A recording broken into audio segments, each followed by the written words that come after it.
different recordings, and you'll have to answer questions on what you hear. There will be time for you to read the instructions and questions, and you'll have a chance to check your work. All the recordings will be played once only. The test is in 4 sections. At the end of the test, you will be given 10 minutes to transfer your answers to an answer sheet. Now turn to Section 1. Section 1. You will hear a man telephoning a library to find out about joining. First, you have some time to look at questions 1 to 5.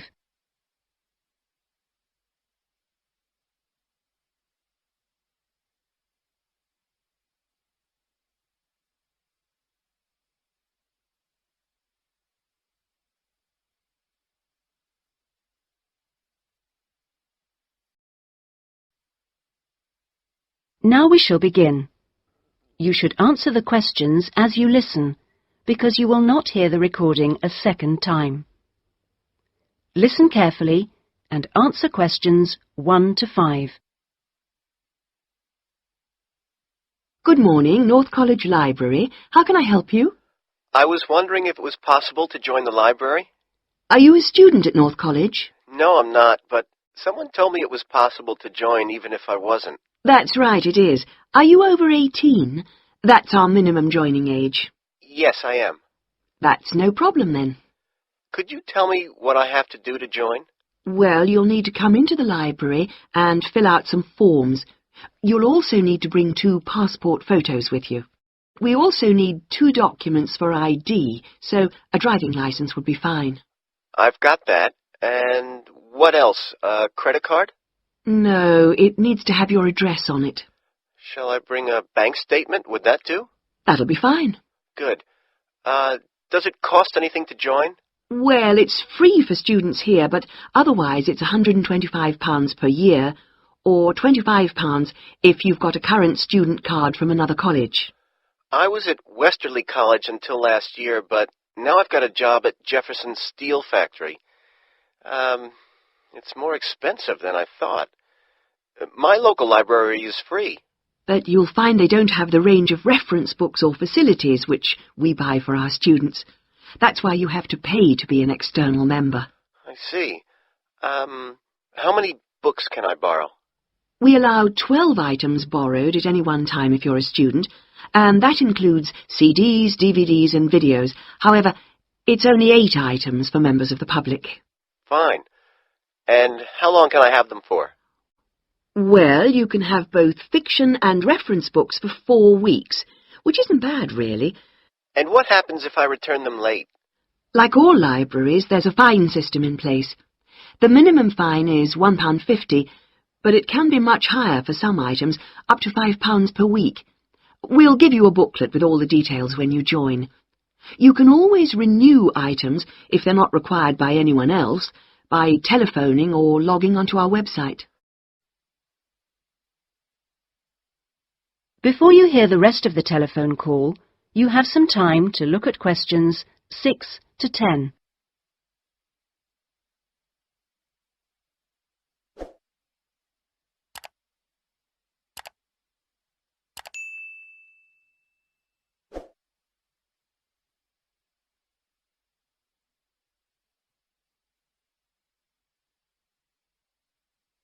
Now listen and answer questions 6 to 10.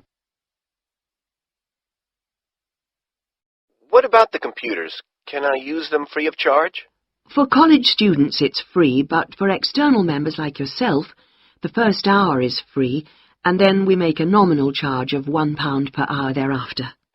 Do I have to book in advance for them? Oh, yes, it's advisable.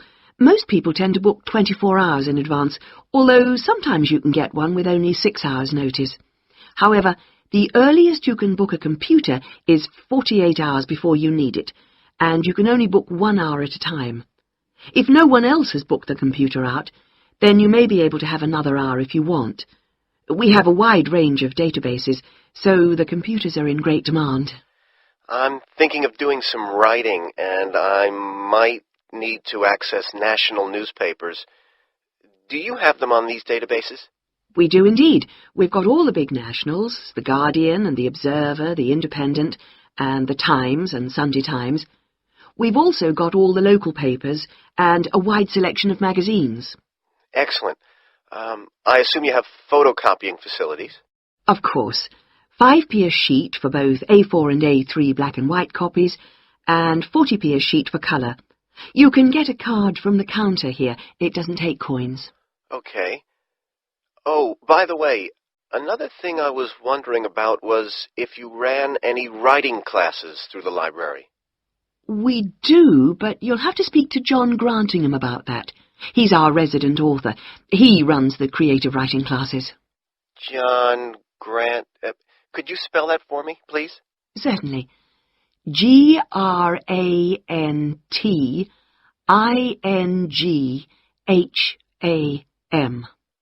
Are the classes here at the library? Yes, he's here on Thursday evenings. Oh, no, sorry, Friday. He's just changed it. You can contact him by emailing the library. Okay. Right. Well, that's about all I need to know. Thank you. I'll be along later this week to join. Thanks. Bye.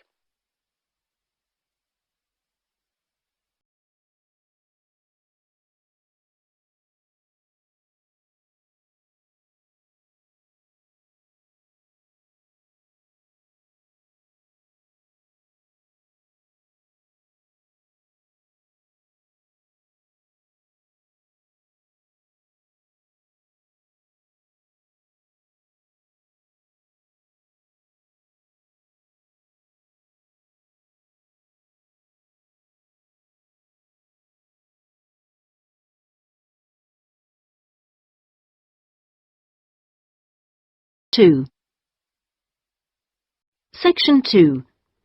You will hear a man called Dan Pearman talking on the radio about Pedal Power, a UK charity which sends bicycles to people in developing countries.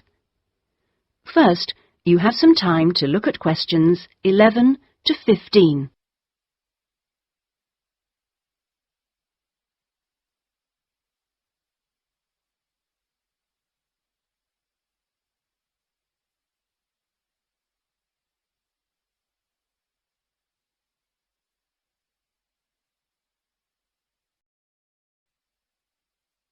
Now listen carefully and answer questions 11 to 15. My name's Dan Pearman, and I'd like to talk about the work of Pedal Power, a small charity based mainly in the UK. I'll be giving our contact details at the end, if anyone would like to find out more about how to support us. But first, how the charity began. I got the idea of exporting bicycles to developing countries while I was in Ecuador. I went there in 1993, just after graduating from university. After 3 years of studying, I wanted adventure. I loved travelling, so I decided to join a voluntary organisation and was sent to Ecuador to carry out land surveys. The project came to an end after 5 years, and when I returned to the UK in 1998, I started planning Pedal Power. Where I lived in Ecuador was a very rural area. My neighbour had the only bicycle in the village, whereas everyone else walked everywhere. My neighbour's business was unusually successful, and for years I couldn't understand why. Then I realised having a bike meant he could get where he wanted to go without much trouble. Other local carpenters could only accept jobs in a 3-kilometre radius, so no matter how skilled they were, they could never do as many jobs as my neighbour. At Pedal Power, we collect second-hand bikes in the UK and send them to some of the poorest regions in the world. When we distribute bikes overseas, we don't give them away for free. We'd like to, but long-term that doesn't really help the local economy. The demand for bikes is enormous, which makes them very expensive locally. So we sell them for 5% of the normal price. But in order to continue operating, we need to have a constant supply of bikes which we send out every 6 months. One example of a town that's received bicycles from Pedal Power is Rivas. It was the first place I sent a full container of bicycles to. Most people there now own a bicycle. The local economy has developed so much you wouldn't recognize it as the same place. In fact, there are more bikes than on the streets of Amsterdam, if you've ever been there. But Pedal Power still needs your help. You may have read about some of our recent problems in the British media. In August 2000, we simply ran out of money. We had containers of bikes ready to send, but no money to pay the bills. It was a terrible situation. We managed to ensure the bikes went out on time, but the other problems carried on for several months. Before you hear the rest of the talk, you have some time to look at questions 16 to 20.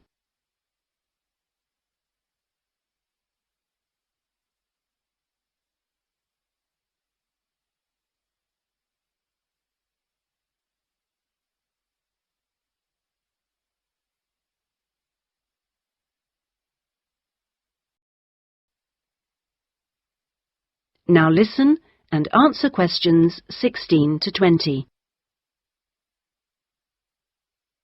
Fortunately, in October 2001, we won an Enterprise Award, which helped us enormously.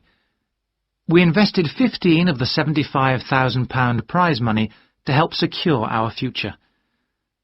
Winning the award helped raise our profile, and the money enabled us to pay all our shipping costs, which represent our greatest expense. Pedal Power changes lives. When someone gets a bicycle from us, they see a 14% increase in their income. We're currently looking to invest in computers so that our office staff can do an even better job. Because of our work, people in a number of countries now have a better standard of living. So far, we've provided 46,000 people with bikes. But we'd like to send more, at least 50,000 by the end of the year. Now, there are many ways in which you can support the work of Pedal Power, not just by taking a bike to a collection in your area. I should also like to say, if you do have a bike to donate, it doesn't matter what condition it's in. If we can't repair it, we'll strip it down for spare parts. Of course, to do that we always need tools, which are expensive to buy, so we welcome any that you can give. Also, you could help by contacting the voluntary staff at our offices. They'll be able to suggest activities you could organise to bring in funds for us. People do all kinds of things, including, of course, sponsored bike rides. Also, we're always interested to hear of other places that would benefit from receiving a consignment of bikes, and welcome suggestions from people who've been to developing regions on their travels. We hope that by talking on radio programmes like this, we will be able to raise public awareness, which will lead to government organisations also giving us regular financial support, something that we really need. If you'd like some more information about where to donate an old bicycle or offer help in other ways, please contact us on 019. That is the end of section 2. You now have half a minute to check your answers.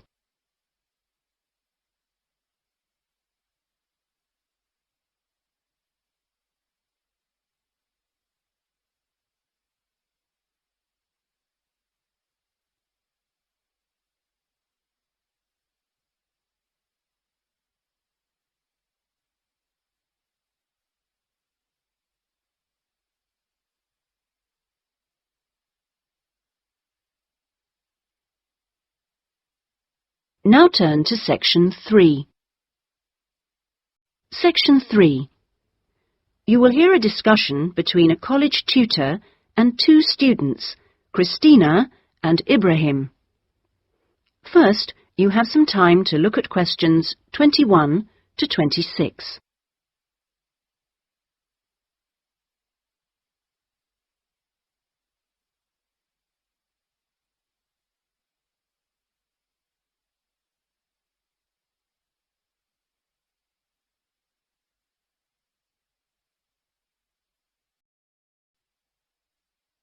Now listen carefully and answer questions 21 to 26. First of all, I'd just like to say, Christina and Ibrahim, that I really enjoyed watching your video about student life last week. And I could see that the rest of the group did too. You did really well, and I hope that you got a lot out of it. I'd like to use this tutorial as a feedback session where you reflect on the experience of doing the project. So, Christina, I was wondering, what did you enjoy most about making the video? I liked using the camera. Is it the first time you've operated one like that? Yes, it is. Well, the results were very good. Anything else? I also enjoyed visiting one of the British students we filmed. I'd never been inside a British home before. Okay, Christina, thanks. What about you, Ibrahim? What did you enjoy? Well, for me, it was a very good chance to get to know students who are on other courses, because everyone in our group is studying English, and we don't usually have much to do with the rest of the college. Yes, good. Do you think you'll maintain the contact now? Well, I hope so. I've invited 3 of them to have dinner with me next week. Great! If you haven't decided what to make yet, I can tell you they'll love trying Arab dishes. And, of course, it's good for your English, too. Christina, what did you find? What was the most useful aspect of the project from the point of view of the English practice? I think when we were being shown how to edit the film, we had to follow the instructions, and that was very good practice for me. And I also learned some technical words that I hadn't heard before. What about you, Ibrahim? What was the most useful for your English? It was listening to the British students, because they don't speak as slowly as most of the tutors on our course. I think they speak at natural speed, so it forces me to get used to it. And they use a lot of slang. So you learned some new words which will be useful? Yes. Good. I'm glad it helped. Well, we've talked a little bit about enjoyment and about language practice. Were there any other benefits? What else did you feel you'd learned from the project? Was it useful in other ways? Yes, well, firstly, I learned how to use a video camera, and also I think I really learned a lot about working together with other people. I've never done anything with a group before, and we had to find ways of cooperating, and compromising, and sometimes persuading people when they don't agree with you. Yes, that is a very useful experience, I know. Before you hear the rest of the discussion, you have some time to look at questions 27 to 30.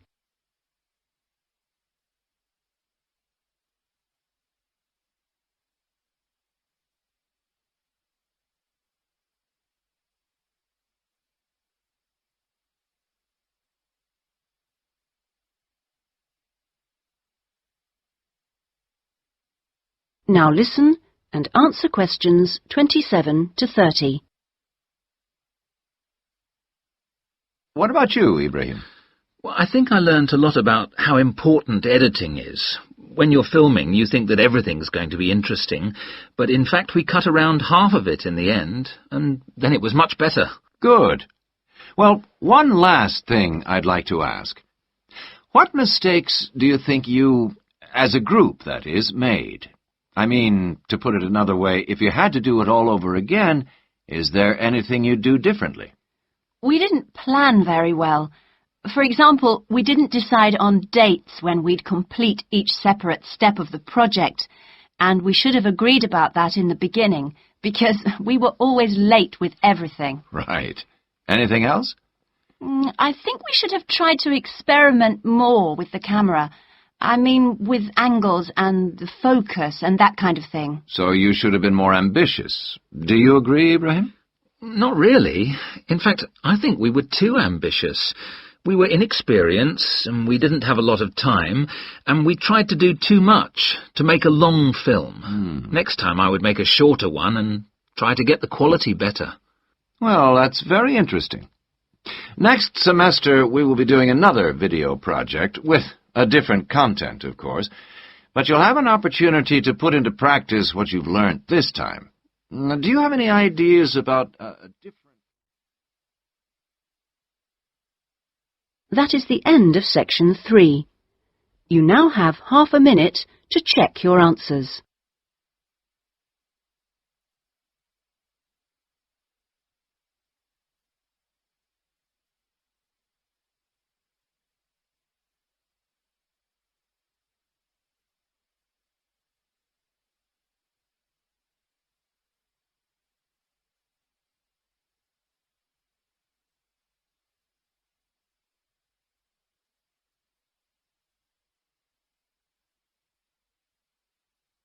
Now turn to Section 4. Section 4. You will hear a talk about scientific research in the continent of Antarctica. First, you have some time to look at questions 31 to 40.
Now listen carefully and answer questions 31 to 40.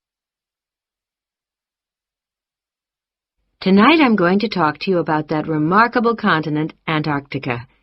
Remote, hostile, and at present uninhabited on a permanent basis.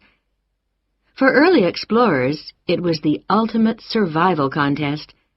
For researchers like me, it remains a place of great intellectual challenge, while for the modern tourist, it's simply a wilderness of great beauty.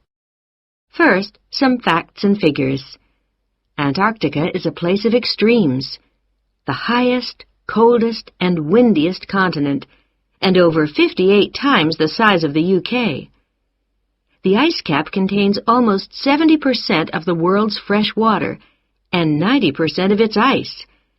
But with very low snowfall, most of the continent technically falls unbelievably into the category of desert. Huge icebergs break off the continent each year, while in winter, half the surrounding ocean freezes over, which means its size almost doubles. Research and exploration has been going on in Antarctica for more than 200 years, and has involved scientists from many different countries who work together on research stations. Here, science and technical support have been integrated in a very cost-effective way. Our Antarctic research program has several summers-only stations and 2 all-year-round ones. I was based on one of the all-year-round ones. The research stations are really self-contained communities of about 20 people. There's living and working space, a kitchen with a huge food store, a small hospital, and a well-equipped gym to ensure everyone keeps fit in their spare time. The station generates its own electricity and communicates with the outside world using a satellite link. Our station, 01, had some special features. It wasn't built on land, but on an ice shelf, hundreds of meters thick. Supplies were brought to us on large sledges from a ship 15 kilometers away at the ice edge. Living in the Antarctic hasn't always been so comfortable. Snow buildups caused enormous problems for 4 previous stations on the same site, which were buried and finally crushed by the weight. Fortunately, no one was hurt, but these buildings became a huge challenge to architects, who finally came up with a remarkable solution. The buildings are placed on platforms, which can be raised above the changing snow level on legs which are extendable.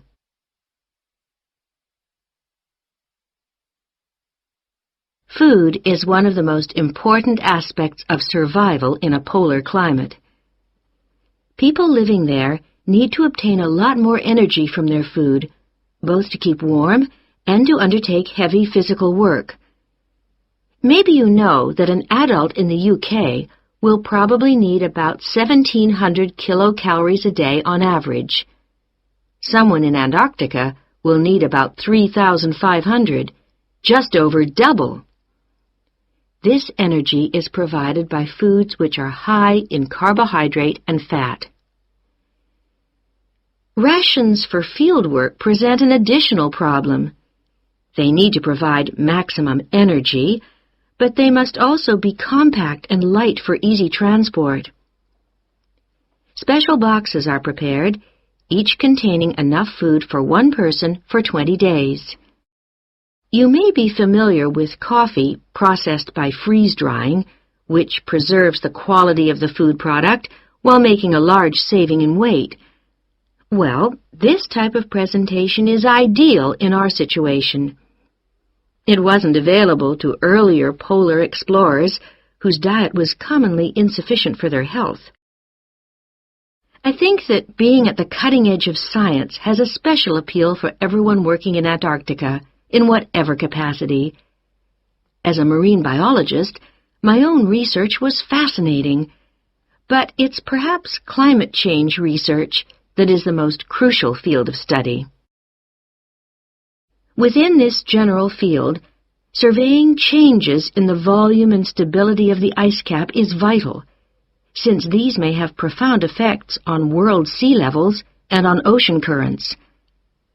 A second important area is monitoring the size of the hole in the ozone layer above Antarctica, since this is an indicator of global ultraviolet radiation levels. Thirdly, bubbles in the ice sheet itself provide an index of pollution, because frozen inside them are samples of previous atmospheres over the past 500,000 years, and these provide us with evidence for the effects of such human activities as agriculture and industry. There are an increasing number of opportunities for young people to work for a period in Antarctica, not only as research assistants in projects like mine, but also in a wide range of junior administrative and technical positions, including vacancies for map makers. I hope that the insights I've provided will encourage you to take up these opportunities in this fascinating continent. That is the end of section 4. You now have half a minute to check your answers.